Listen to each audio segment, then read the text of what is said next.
Argentina confirmed its return to the Union of South American Nations, UNASUR.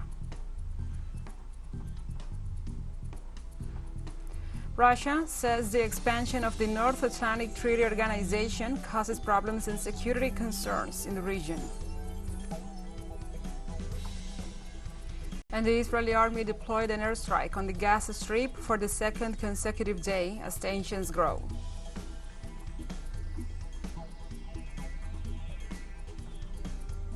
From the headquarters of TeleSUR English in Havana, Cuba, this is From the South. I'm your anchor, Gladys Quesada, and these are the news. Argentina has confirmed on Wednesday its return to the Union of South American Nations, UNASUR.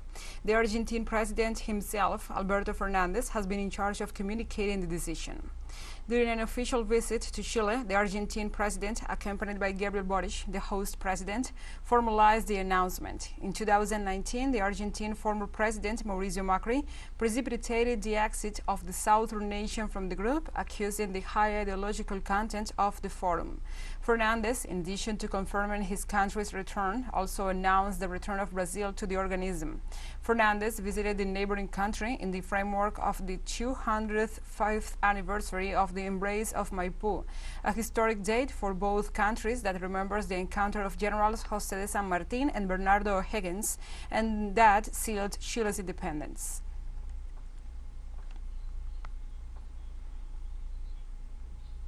Today we have already formalized, Argentina has already formalized its entry to UNASUR. Tomorrow, if I'm not mistaken, Brazil will do the same. And I have suggested to President Gabriel Boric that we have to work together to rebuild UNASUR. But the UNASUR of these times, not the UNASUR we used to know. The UNASUR we knew had the virtue that it was possible to coexist in UNASUR beyond ideological difference that is no longer enough. We should take it for granted. What we have to guarantee is an UNASUR that serves the economic development of our peoples. The Brazilian government announced on Wednesday the creation of an interministerial working group to analyze various preventive measures to help combat violence in the school environment after 4 children were murdered in a daycare center on Wednesday. The information was given by the Minister of Education, Camilo Santana, alongside his counterpart of Justice, Flavio Dino. This working group will be integrated by the Ministries of Education, Justice and Public Security, Human Rights and Citizenship, and the General Secretariat of the Presidency, and the first meeting will be held on Thursday.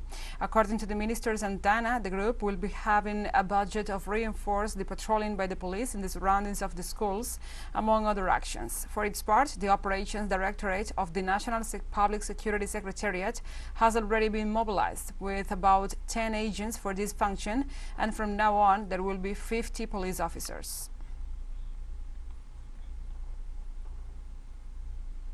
Latin American and Caribbean presidents agreed to promote measures to tackle inflation in the region and guarantee the supply of basic goods to the people.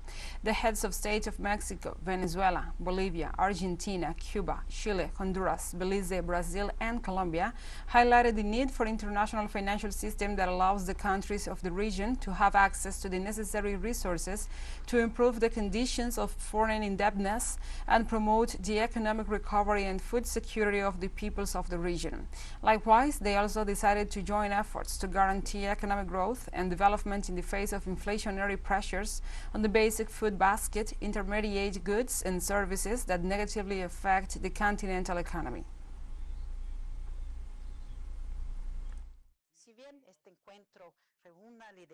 Even if this meeting brings together progressive leaderships in our continent, it's important to remember that hunger does not have an ideology, nor is it right or left wing. Hunger causes disease and kills men, women, and children anywhere in the world. It does not make political distinctions, nor does it ask for whom its victims voted in the last elections. Hunger affects almost 1 billion people around the world, of which 270 million live in Latin America and the Caribbean. And we know that it could be definitely eradicated from our planet, but unfortunately, the richest countries spend millions of dollars on wars that only bring destruction, suffering, and death. Meanwhile, during her speech, the Vice President of Venezuela, Delcy Rodriguez, expressed her country's intention to form an alliance of integration between Latin America and the Caribbean. Venezuela can be a structural solution to the food problem in our region. The doors are open to work on joint projects for the production of fertilizers by dedicating regional resources and alliances between foreign investment and the private sector. Venezuela, therefore, proposes to develop a great alliance of petrochemical energy integration of Latin America and the Caribbean with concrete projects that will reduce the extra-regional dependence. On Thursday, the International Court of Justice dismissed Venezuela's preliminary objections in the case brought by Guyana as part of the legal actions in the dispute between Venezuela and Guyana over the territory of Guyana Esequiba. In plenary session, the court adopted Venezuela's request that the matter be resolved diplomatically and not judicially. Venezuela demands that the agreement to resolve the dispute between Venezuela and the United Kingdom on the border between that nation and British Guyana be respected. After the ruling, the court will proceed to hear the merits of the case to determine whether the 1899 arbitral award is valid. The court established the timeline of the events and the legal advances from both parties of the legal dispute and the ways for peaceful resolution and the role of the UN in the development of the process.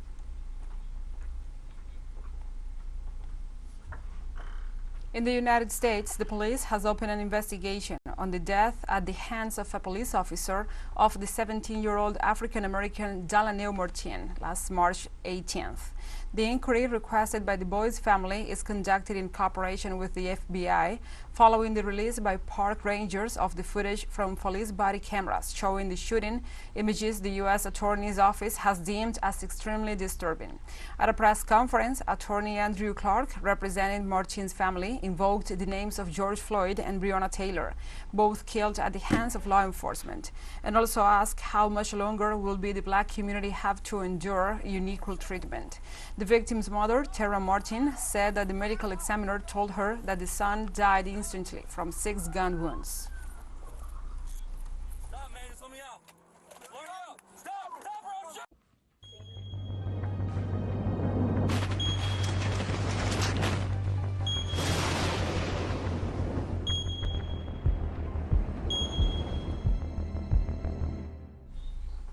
And now we move on to other topics. In Colombia, the Departmental Unit of Risk Management of Caldas warned of a possible eruption in the Nevado del Ruiz volcano in the next few hours. Felix Giraldo, the director of the unit, referred to the earthquakes that occurred since the night of April the 4th with a magnitude higher than 3. This fact, according to the expert, indicates that something is moving inside the volcano. While Giraldo recognized that this is within the normal range of an orange activity, he also reaffirmed that citizens and the authorities cannot lower their guard, and for that reason they will continue to manage more evacuations. In words of the expert, based on the forecasts, they are now closer to an eruption.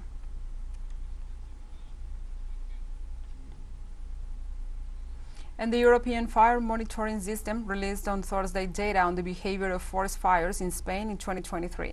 The report showed that forest fires have already devastated more than 46,000 hectares, half of the area burnt in the entire European Union, making that until the first week of April has doubled the average rate of hectares burnt in the last decade. The most serious fires have been those that have affected the provinces of Castellón and Teruel, with 4,781 hectares razed. The index that measures the meteorological risk of fire has grown by 23% in the last 40 years as a consequence of the ecological crisis, which forecasts of high temperatures and low rainfall, which favors the occurrence of bigger and more frequent forest fires. Let's take a short break, but first remember you can follow us on our TikTok at TeleSUR English, in which you will be able to see news in different formats, news updates and more. Other stories coming up, stay with us.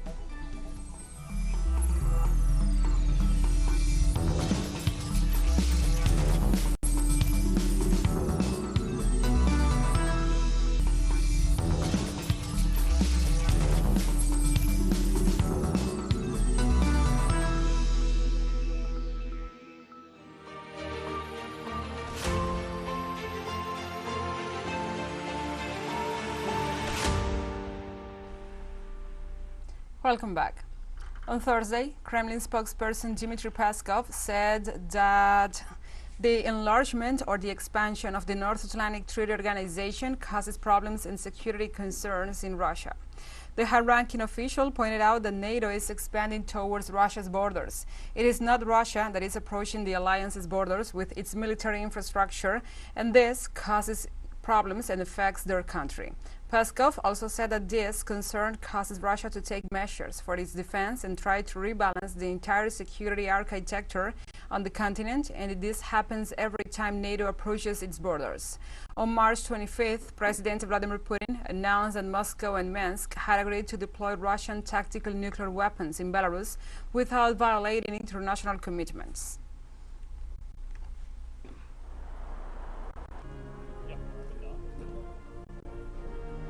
China's President Xi Jinping said on Thursday that France and China have the ability and the responsibility of overcome their differences and to cooperate for world peace. This was stated during a meeting in Beijing with his French counterpart Emmanuel Macron, who also expressed his confidence on the bilateral relationship and pointed out that France can count on China to bring Russia and the whole world to the negotiations table. He also stressed that China, as a signatory to the UN Charter, is also called upon to work for territorial integrity and social sovereignty, moving forward together on a path to peace in Ukraine. This trip is the second to Beijing by a European leader after the Asian leader met in Moscow with the Russian president to present his peace proposals for the Ukrainian crisis and to show the strength of their relationship. On Friday, the Spanish Prime Minister Pedro Sánchez had closed his own visit to the Asian giant.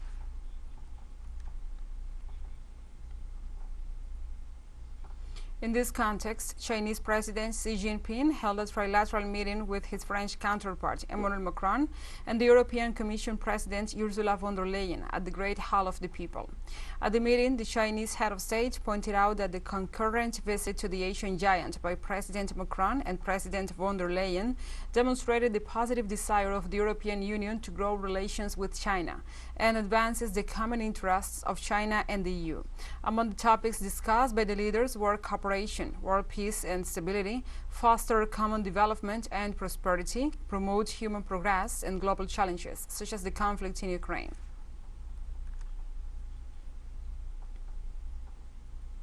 On Thursday, French demonstrators staged yet another day of protests and strikes against President Emmanuel Macron's pension reform. Protests got underway with police expecting 600,000 to 800,000 demonstrators nationwide.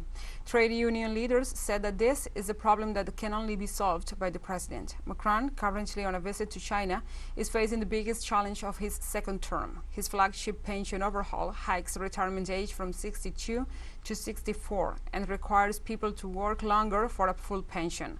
Protests turned into violent unrest after March 16th, when the Prime Minister invoked controversial executive power to ram the bill through Parliament without a vote. All sides are waiting for an April 14th verdict by the Constitutional Council on the validity of the reform. The Council has the power to strike out some or even all of the legislation.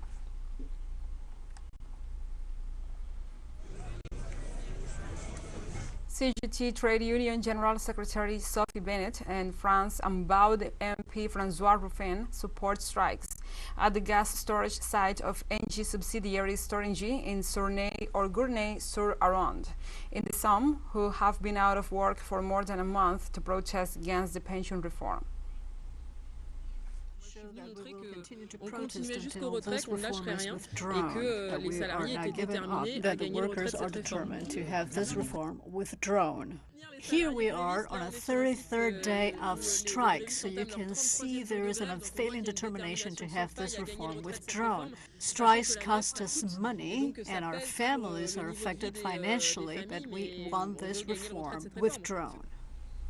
And Germany's main opposition party confirmed it will seek a parliamentary inquiry into Chancellor Olaf Scholz's handling of a tax evasion scam involving a private bank before he became the country's leader. The center-right Union bloc said it will call for the national parliament to set up a commission of inquiry when it returns after the Easter break in mid-April. In this sense, an inquiry is already underway in the state legislature in Hamburg, where Scholz was mayor from 2011 to 2018. He then served as Germany's finance minister until becoming chancellor in late 2021. Testifying in Hamburg in August, Germany's chancellor denied intervening on behalf of the bank involved in the scam, saying there was no political intervention whatsoever. Scholz insisted that meetings be held in 2016 and 2017 with a representative of the Warburg were above board.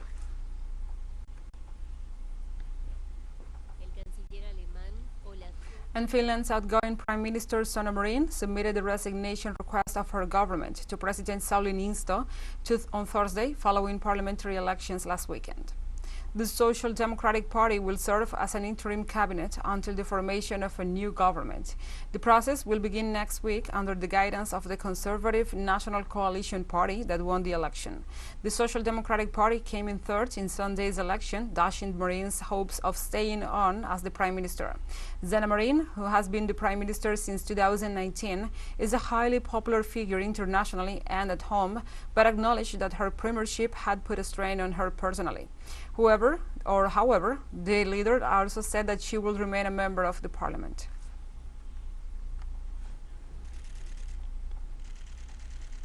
The United Nations Children's Fund program, UNICEF, reported on Thursday that of the 105,129 irregular asylum seekers arriving in Italy during 2022 through the central Mediterranean route, 13,386 were unaccompanied children, the 12.73% of the total. The report also said that of the 914 migrants missing in the Mediterranean Sea during 2022, a total of 64 were minors. Last year, the Italian reception system received 20,089 unaccompanied foreign minors, a sharp increase of 64% compared to 2021 and a 184 percentage points compared to the figures recorded in 2020, a growth largely due to the arrival of more than 170,000 migrants from Ukraine since the beginning of the conflict in that country. So far, the number of irregular migrants arriving in Italy by the sea since the beginning of 2023 has exceeded 20,000, according to official figures from the country's Interior Ministry.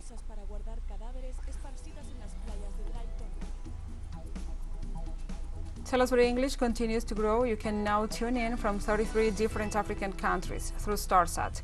Dial 461 and enjoy our Latin American alternative broadcast. One final short break and we'll be right back. Stay with us.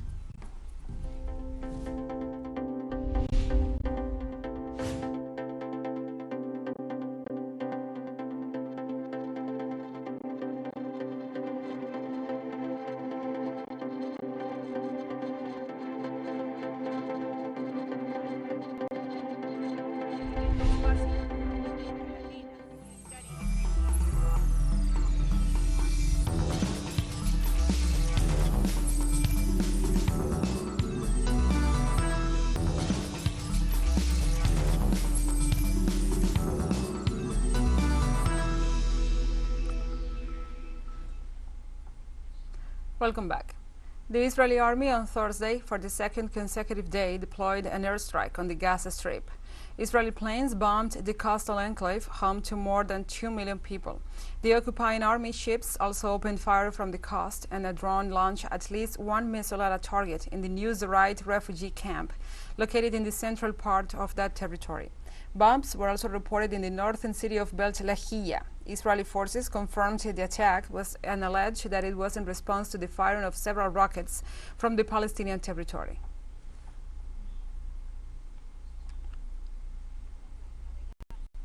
And the Israeli forces stormed the Al-Aqsa Mosque in Jerusalem on Wednesday night for the second consecutive day, as Palestinian worshippers were holding evening prayers. At least 20,000 worshippers were praying in the Qibli prayer hall during the holy month of Ramadan, when heavily armed Israeli police persons stormed the hall. The Israeli military attacked the worshippers with stun grenades, tear gas and rubber-coated steel bullets to forcibly expel them from the holy site. This attack resulted in 6 injured and several suffocated from the buildup of tear gas, reported the Palestinian Red Crescent Society. This is the second consecutive attack on the Al-Aqsa Mosque in less than 24 hours.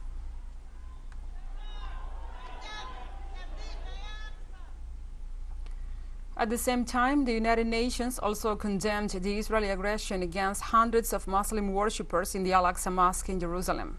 In this regard, the UN Special Coordinator for the Middle East Peace Process, Tor Wensland, expressed concern about the Israelis' dish against the Palestinian people and urged the parties to reject incitement, inflammatory rhetoric, and provocative actions, as well as to maintain the status quo of the holy sites in Jerusalem.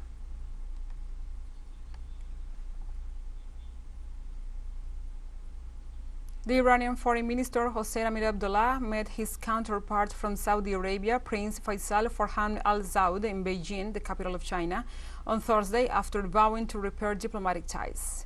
The heads of diplomacy of both nations discussed the re-establishment of bilateral relations, the executive steps for the reopening of embassies and consulates, as well as other issues of common interest, at the meeting promoted by China. On March the 10th, after several months of negotiations, Beijing, Tehran, and Riyadh officially announced an agreement to resume their diplomatic relations, interrupted in recent years by deep divergences over different regional issues, as well as for Washington's interference in Iran's affairs.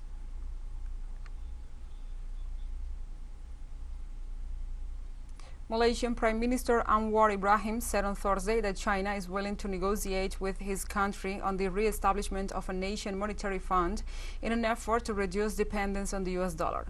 In a parliamentary meeting, Anwar Ibrahim assured that during his official visit to China, he met with the General Secretary of the Communist Party and President of China, Xi Jinping, who applauded such initiative and expressed his interest in negotiations and promotion of the establishment of such monetary fund. The Malaysian Premier emphasized that his country has no reason to remain dependent on the dollar, and at present the central bank is working to create favorable conditions for both nations to negotiate on trade issues through the use of their national currencies. Anwar's initiative comes on the heels of Singaporean officials' discussion of reducing risks when the dollar strengthens and national currencies weakens. And we have come to the end of this news brief. But remember, you can find these and many other stories on our website at telesurenglish.net. And also, if you feel so inclined, please join us on social media for all the latest news. We are on Facebook, Twitter, Instagram, Telegram, and TikTok. For TeleSUR English, I'm your anchor, Gladys Quesada. Thank you for watching.